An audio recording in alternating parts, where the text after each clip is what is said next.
Greetings, YouTube. The Doctor is in. Dr. Urios Papers here, coming at you with another commentary on Pathfinder 2nd Edition. Don't forget to hit that subscribe button. If you like this video, hit the like button. If you have any questions or comments, please leave a question or comment. All right.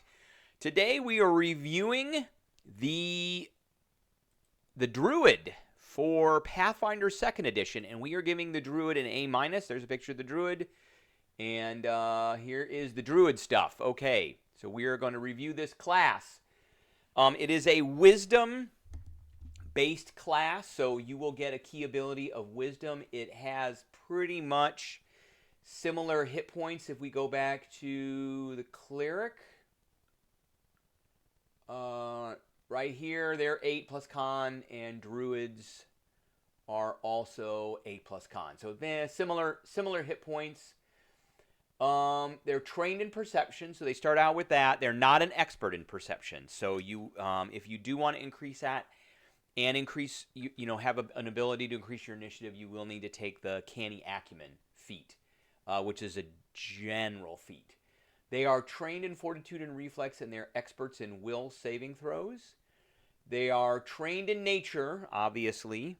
They are trained in one additional skill determined by your Druidic Order, so the subclasses that the Druids get are called Druidic Orders, and then they're trained in a number of additional skills equal to 2 plus their intelligence modifier, which is pretty standard for most other classes. They're trained in simple weapons and unarmed attacks. They're trained in light armor, medium armor, and unarmored defense. They are trained in Druid class DC, and they're trained in Primal spell attacks and Primal spell DC, and this comes with some class abilities and then some spell attacks. So they are, as far as between them and the cleric go, they're very similar. Clerics are untrained in armor, but this can change based off of the doctrine that they are, and trained in weapons also can change based off of the doctrine that they are, but they are trained in simple weapons. So at first level, we're getting, ancestry and background, of course, initial proficiencies. We get primal spell casting, so they cast spells off the primal list. They get an anathema. So one of that things is using metal armor and shields. So they will only use wooden shields and like naturally leathery armor types. They get Druidic Language, Druidic Order, which is their subclass. They get Shield Block, so they can use a shield, and Wild Empathy. So let's go through these. So their Primal spell casting, they can do these cast a spell action. Spells requiring material components instead of needing, so they can use a Primal Focus, such as Holly or Mistletoe, or you can make something up, something cool. So at first level, and this is important to understand that this whole thing belongs in one sentence and starts with this. This is kind of a confusing sentence, and it was confusing to some of my players, especially one that played a cleric. So everything in this sentence refers to first level, not beyond that. So at first level, you compare 2 spells and 5 cantrips each morning from the common spells on the primal list in this book. I don't think that Kabam should have put that in here, because they've had books that have come out since, like Secrets of Magic and Advanced Player's Guide, that have extra spells in them that are primal. So what that means is at first level, you can only grab spells out of this book. But it says, or from other primal spells to which you have access. So my meaning of for which you have access or gain access to, my interpretation of that is that if you're playing something like Pathfinder Society says what players have access to do. If you're playing a home game, then your DM will tell you what books you have access to. So you can kind of use that there. So they prepare spells at the beginning of the day. As they increase in level, the number of spells they can prepare each day increases, as does the highest level spell they can cast. And then they've got a DC, which is wisdom-based. They heighten spells just like every other class. They've got cantrips, which heighten just like every other class. Now, they've got this Anathema, and they will not perform these acts. So using metal shields, using metal armor or shields, I'm going to assume that that means metal shields, because they do have a shield block. Despoiling natural places, teaching the Druidic language to non-Druids. Okay. And then each Druidic order has additional anathemas that are put in there. They get this Druidic language, which is a secret language. They've got their own alphabet, and they don't teach it to anybody but other Druids. So they've got this Druidic order. So upon becoming a Druid, you pick your order. And in addition to the order, and it's buried in here, but it is in here, you start with a focus point. That's really important, because one of these Druidic orders doesn't get an extra focus point. They just get a focus point. And then it's the same 10-minute deal with the focus points. So here are the Druidic orders. And the one that I think is the best is the animal one, the first one we're going to go after. Probably the second one is... it's either Storm or Wild, and the next one is Leaf. Okay, so with the animal one, you have a strong connection to beasts, and you are allied with a beast companion. You are trained in athletics. You also gain an animal companion, and this thing can get beefy. It can get really beefy and big and nasty. You gain the Heal Animal Order spell, so that's a focus spell. So let's take a look at that. That is on $3.99. And heal an animal. So touch or 30 feet, one willing living animal creature. You heal an animal's wounds, restoring 1d8 hit points to the target. The number of actions spent casting the spell determines its effect. So one action is touch, two action is a range. And it restores an extra 8 hit points. Not a d8, but 8 extra hit points. And then when you heighten, and this one's automatically heightened, so when you can cast second level spells, then it heightens up 1, and when you can cast third level spells, it heightens up 2. It's an additional d8 and an additional healing 8 for the 2-action version of this. So there you go. And so for animal companions, you start out with a young animal. We'll get to that. Let's get to that when we go to the feat part, because there is a feat to look at. So then there's Leaf. Oh, and you committing wanton cruelty to animals or killing animals unnecessarily is anathema to your order. There's the Leaf. So you are trained in diplomacy. You gain a Leshy familiar, not an animal companion, but a familiar. And you gain the Goodberry order spell, and you increase the number of focus points you have in your focus pool by 1. Animal did not do that. The Leaf gets an additional focus point. So everybody starts with 1 over here, and the Leaf gets an extra 1, and they get Goodberry. So Goodberry is the first one. So a living creature that eats a berry with an intact action gains much nourishment as from a square meal and regains 1d8 plus 5 hit points. There's so many ways in this game to regain hit points. If it's not consumed during the duration, which is 1 day, or if you cast Goodberry again, so you can only have 1 at a time, but when you heighten this spell, and it's a focus 1, so when you get second level spells, it's heightened. When you get third level spells, it's heightened again. You can cast an additional 1. So when you can cast second level spells, you can make 2 Goodberries. When you can cast third level spells, you can make 3 Goodberries. So on and on and on and on, which is really good. That's like a freebie heal. Committing wanton cruelty to plants or killing plants unnecessary is anathema to you. And then Storm, carry the fury of the storm with you, channeling that. You gain the Stormborn Druid Feat, and you're trained in athletics. So Stormborn, you get this with the animal order. You get that feat with the animal order. Yep. We'll go through that when we get to the feats. And you get the Tempest Surge. And Tempest Surge. You surround a foe in swirling storm of violent winds. It's 30 feet, 2 action. It deals a d12 electrical damage. And they have to make a basic reflex save on a fail. They're clumsy 2 for a round, which basically is -2 to a lot of stuff like to hits and things like that. And they take 1 persistent electricity damage. And then when it's heightened, they take an additional 1d12, and the persistent electricity damage on a failure increases by 1. So when you cast second level spells, it does 2d12 and 2 electrical persistent damage. And what else are we getting? And you increase your focus pool by 1 point. So you're getting this extra spell, and so you'll start with 2 points. And then there's Wild, so you gain the Wild Shape Druid Feat. You gain the Wild Morph Order spell. So let's look at that.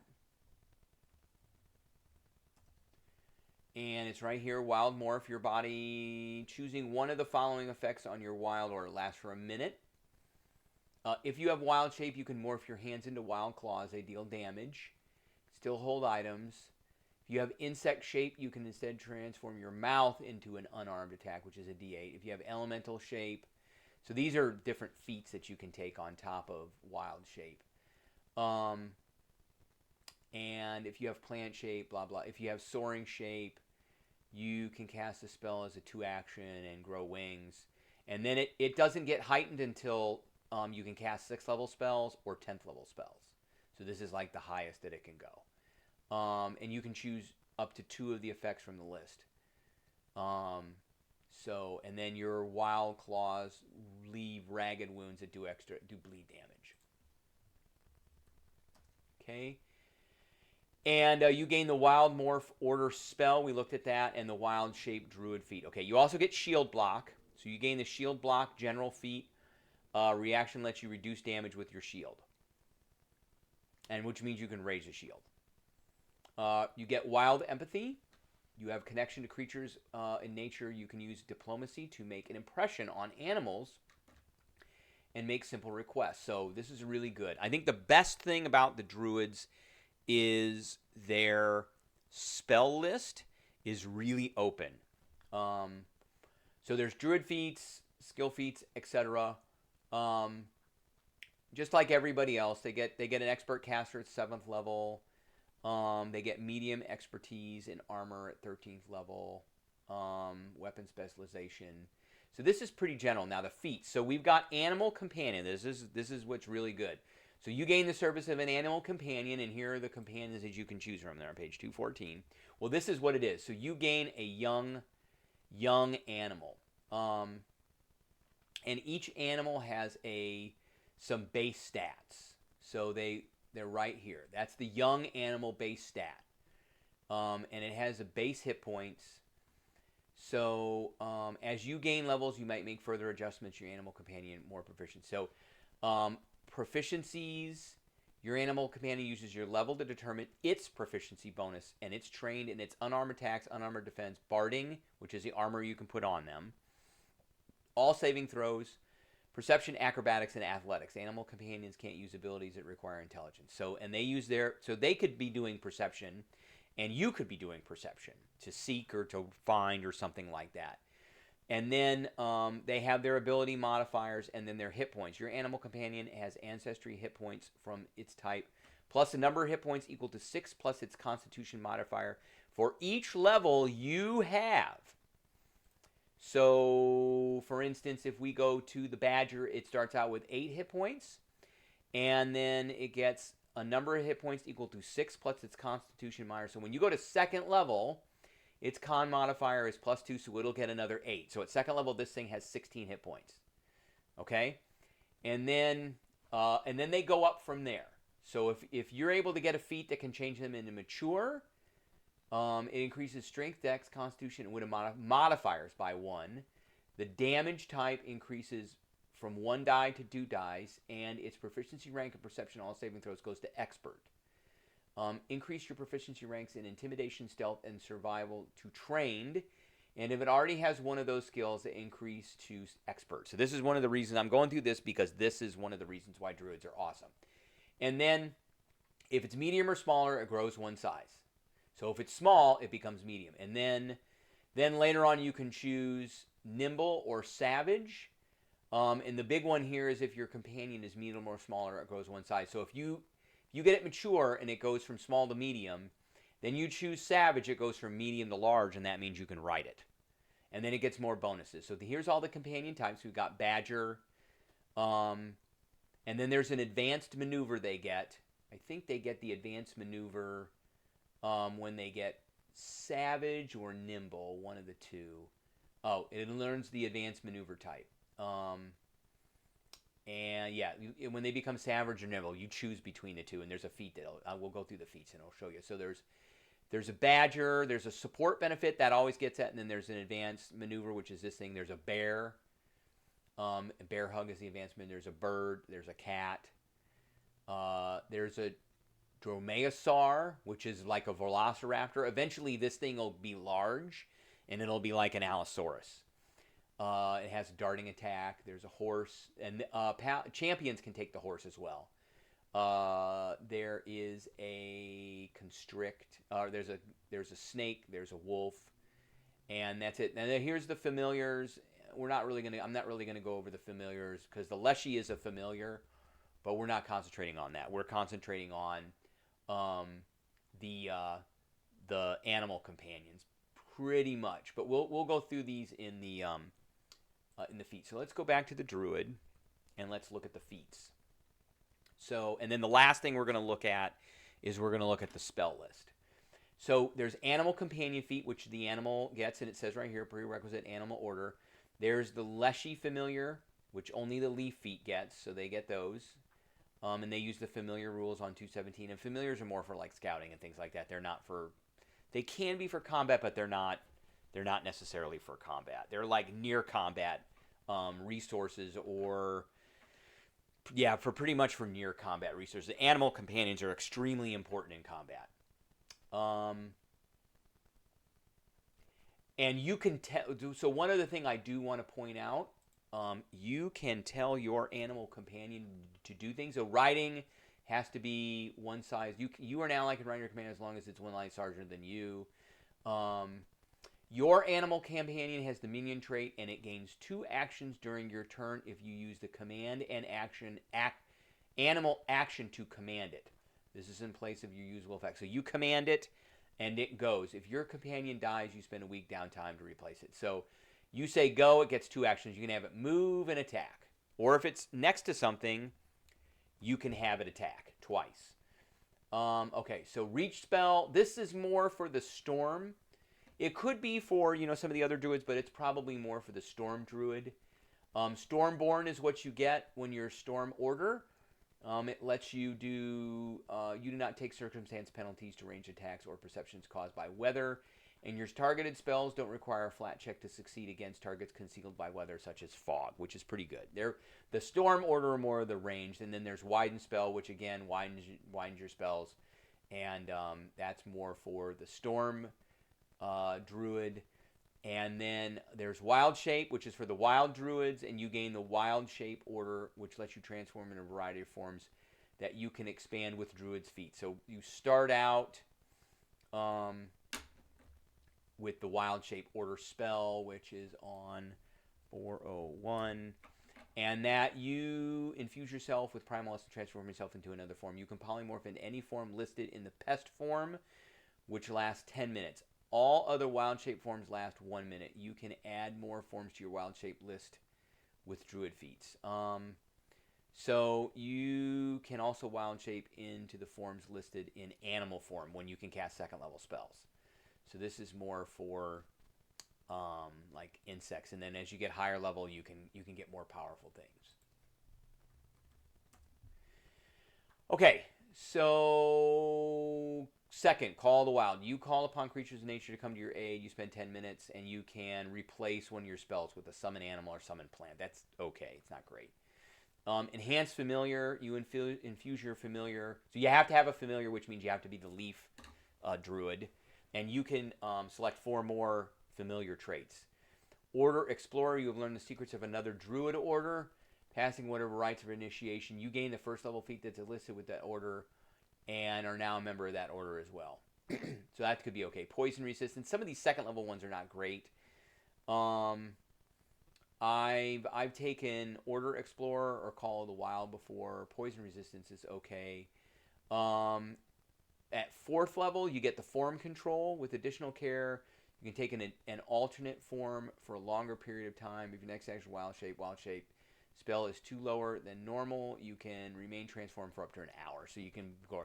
This is a level where you get the mature animal companion. So that's where your animal goes up in size from small to medium or medium to large.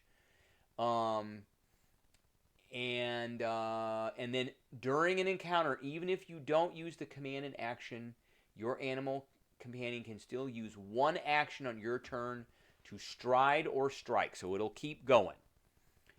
Order magic. So you have delved deeper into the teaching the new order. So this is kind of building on that Order Explorer. You gain the initial order spell for that order. So 1,000 Faces is wild shape. So you get the humanoid form and woodland stride. You can always find a path, even if plants are manipulating magic. So, and there's green empathy. You can communicate with plants on a basic level, and you can make diplomacy checks with them. Insect shape. So you can take the insect form instead of the pest form. Stealthy spellcasting. So if a reaction would disrupt your spell, you can attempt a flat check. And Storm Retribution. So you lash out, directing a burst of Storm Fury toward a creature that has harmed you. Cast Tempest Surge on the trigger. So this is a reaction Tempest Surge, basically. And then you get Ferocious shapes. You get Dinosaur form. At 8th level, Fey Caller. You can add Illusionary Disguise, Object, Scene, or Veil to your spell list. Incredible in Companion. You get the Mature Animal Companion. You have to have that first. And then you can be nimble or savage. I've always taken the savage one. And then soaring shapes, you can get the aerial form and wind caller. You gain the storm, wind, flight, order spell. So that's a focus spell, and you increase your focus points by 1. So that's kind of the breakdown of the druid. Now I wanted to look at the druid spells because in combination with some of these orders and these spells is really amazing. So let's look at the primal spell list. And there's some more spell lists too. So there's a lot of spells that are on this list that are also on like the wizard, well, the arcane spell list. So that's the spell list that wizards and sorcerers pick from. So Acid Splash, Disrupt Undead, Electric Arc. A lot of the elemental spells are on this list. Ray of Frost, Tanglefoot. Great. These are all great combat spells. Burning Hands, Fear, Goblin Pox, Heal is on here, so it's a crossover from the Druids. So they get spells that look like they're arcane, but they also get spells that look like they're divine as well. Hydraulic Push, great spell.